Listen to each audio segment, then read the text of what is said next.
From the macabre minds of Laughing Devil Production comes another story from the Nightshade Diary. You know what that means. Check under the bed and make sure no one or nothing is there. Is the closet door securely shut?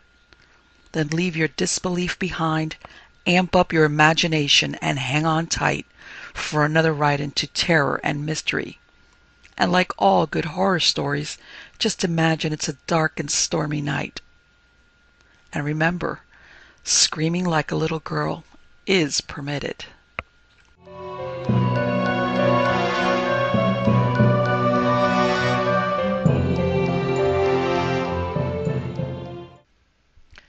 Bones by Donald A. Wollheim. The Museum of Natural Sciences was not very far from the place where he was staying, so Severus found himself striding briskly through the dim, winding streets that night. He had come to Boston on a visit, renewed acquaintances with learned men with whom he had exchanged knowledge in years past. Thus the letter he had received in this morning's mail, inviting him to a private demonstration this night. It was not a pleasant walk. Already he was beginning to regret not having taken some other means of transportation. The buildings were old and loomed darkly over the narrow streets. Lights were few, for the most part. They came from flickering, dust-encrusted lamp-posts of last century's design. Large moths and other nocturnal insects fluttered over their surfaces, added their moving shadows to the air of desolation which hung about these ways. The moon was behind clouds that had streaked across the autumn skies all day and now blocked out the stars. The night about him was warm, with that touch of unexpected chill which comes in autumn. Severus shuddered more than once as a wandering breeze slithered across his face unexpectedly around some dreary corner. He increased his pace, looked more suspiciously about him. Boston, the oldest section of the city. Antique brick buildings dating back to the Revolution, some much further. Dwelling places of the best families of 2 centuries ago. Now steadily advancing progress and life had left them derelict as upon deserted shores. Old 3- or 4-story structures, narrow, tottering, dirty, red-bricked houses with yawning black windows that now looked out through the filth-encrusted panes upon streets and byways that served to shelter only the poorest and most alien section of the city's people. Forgotten, the district imparted its despair and overhanging doom to the man who walked its ways that night. Half conquered by the smell of the antique houses, the subtle vibrations of past generations still pervading his spirit, Severus came at last out of the narrow streets into the open square where stood the museum. The change surprised him. Here all was open. The dark, cloud-streaked sky loomed down overhead with a closeness that appalled him for a moment. The white marble facade of the structure glistened oddly in his view. It stood out, the cleanliness of it, as something exceedingly out of place, as something too new, too recent to have any right here. Its Neo-Grecian designs were horribly modern and crude for the 18th century blocks that surrounded it. He walked swiftly across the open square, up the wide stone steps to the entrance of the building. Quickly he thrust open the small side door, hurried through as if to escape the thoughts of forgotten streets outside. How futile such hopes in a museum! He realized that the instant the door was closed. He stood in a dark hall, lit dimly by one bulb above the entrance, another one at the opposite end of the main passage. And at once his nostrils were assailed by the inescapable odor of all such institutions: age. The musty air rushed over his body, took him into its folds. The silence assailed his ears with a suddenness that all but took his breath away. He looked about, trying to catch his bearings. Then he ventured a step, walked rapidly across the large chamber, down a wide corridor opening off it. Not a glance did he cast from side to side. The looming shadows of indescribable things were enough for him. His imagination supplied the rest. Unavoidable glimpses of shadowy sarcophagi and grotesquely carven idols sent great cold chills thrilling down his spine. Up a narrow staircase, a turn to the right. At last he was at the room set aside for the night's demonstration. He stood a moment trying to catch his breath and regain composure. Then he pushed the door open, stepped inside. A bare room with scarcely any furnishings. About 7 or 8 other men were there. In low tones they greeted him, drew him over to their circle. All were standing. There were no chairs in the room. A couple of small instrument racks, and the main object was all. The room was dominated by a long, low table, upon which rested a 6-room bundle of dull grey cloth like a giant cocoon. Severus stared at it a moment, then recognized it as an Egyptian mummy removed from its coffin case. It obviously awaited unwinding. So this was what he'd been invited to, he thought, wishing he hadn't been so friendly to the Egyptologist attached to this particular museum. Glancing around, Severus took note of the others present. He was surprised to recognize one as a medical doctor highly esteemed at a city hospital. The doctor, indeed, seemed to be one of the active participants in what was about to take place, for he wore a white smock that indicated action. Bentley, the Egyptologist, held up a hand for silence. Most of you know what is about to take place tonight. Therefore, I will merely outline it for your convenience, and for the 1 or 2 who know nothing about it. He nodded to Severus and smiled.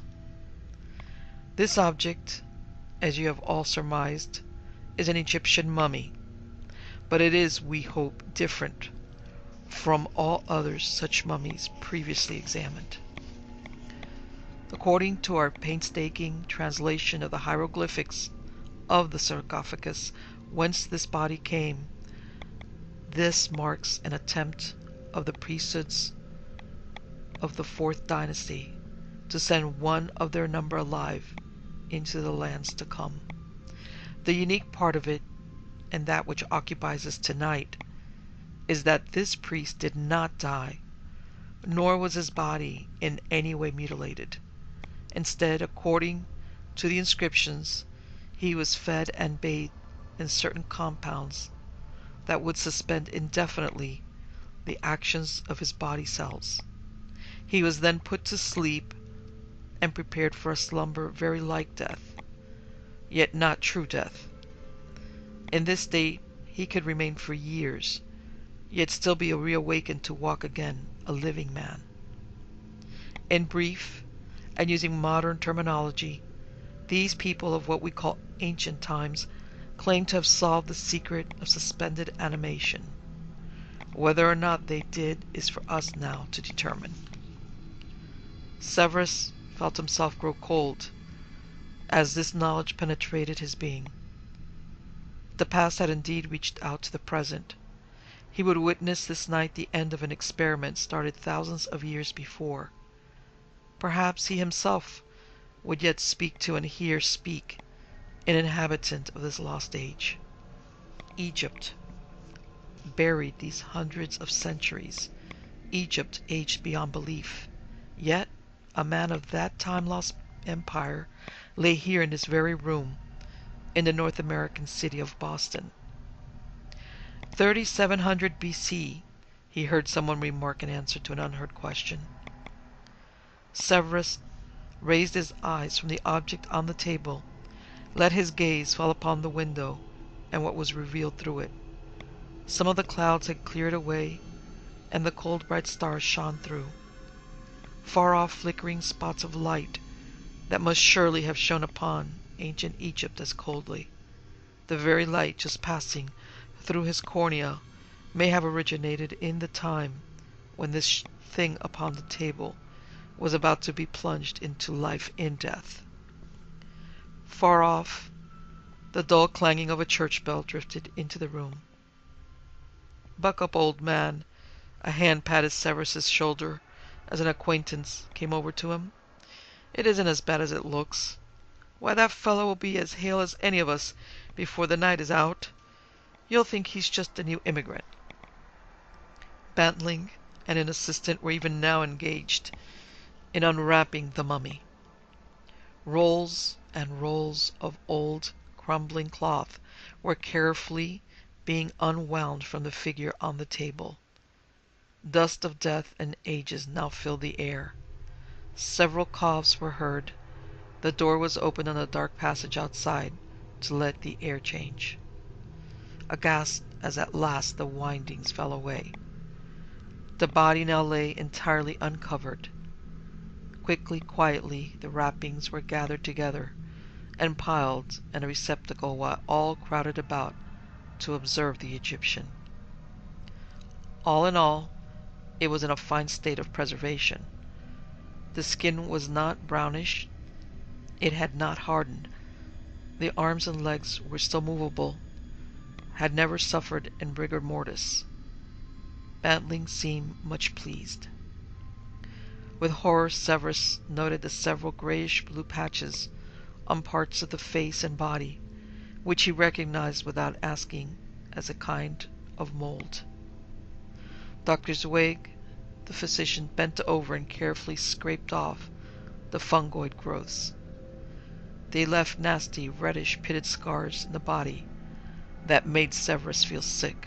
He wanted to rush out of the room, out of the building, into the clean night air, but the fascination of the horrible kept his glance fixed in hypnosis on the gruesome object before him. "We are ready," Dr. Zweig said in a low voice. They began to bathe the body with a sharp-smelling antiseptic, taking off all remaining traces of the preservative used. "Remarkable how perfect this thing is," breathed the physician. "Remarkable." Now at last the way was open for the work of revival.